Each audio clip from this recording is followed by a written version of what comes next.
So I want to talk about a very unusual aspect of joy today, which is joy and tears.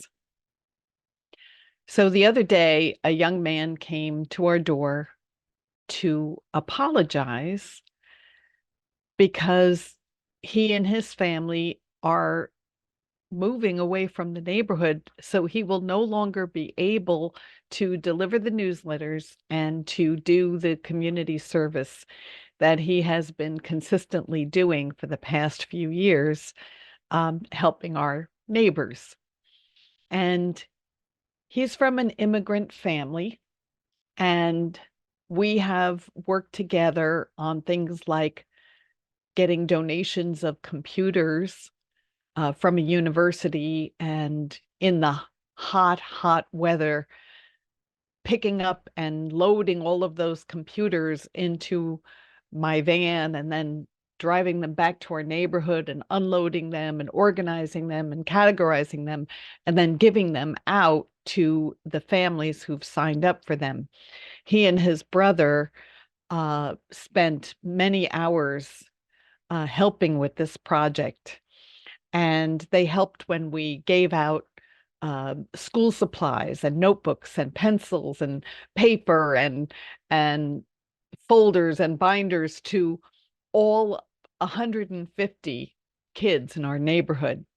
Anyway, here he was standing on our front porch, and he was crying, and we were crying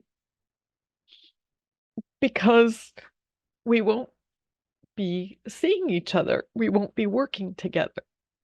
And the reason why I think this fits into the concept of joy is because part of joy involves opening your heart. When you work together with people, when you have to figure out solutions to problems together, your hearts kind of get melted to each other. As a result, every time you see that person, you feel this happiness. You feel this little rejoicing or this celebration, here is this good person. Here is this lovely human. And then the downside is that if for some reason you become separated, then there is this sense of sadness. We can't be with each other all the time. We can't always be with the people we love. We see people move on into new chapters of their life. And sometimes we lose people physically to death. Life brings tears.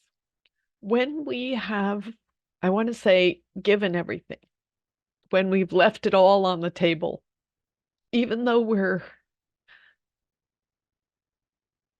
in tears, they're really tears of joy because this is a person we love. This is a person of value. I know sometimes after we've lost a loved one or we've moved into a different phase in our lives, there is a sense of loss and there's a sense of loneliness and missing them. But what I want to remind you is that sense of loss wouldn't be there if you hadn't known them. We wouldn't feel so terrible if we had never experienced the goodness of that person. So even though at times we can be really sad, these are the tears that are tears of joy, because what they mean is our hearts connected. And that's a beautiful thing.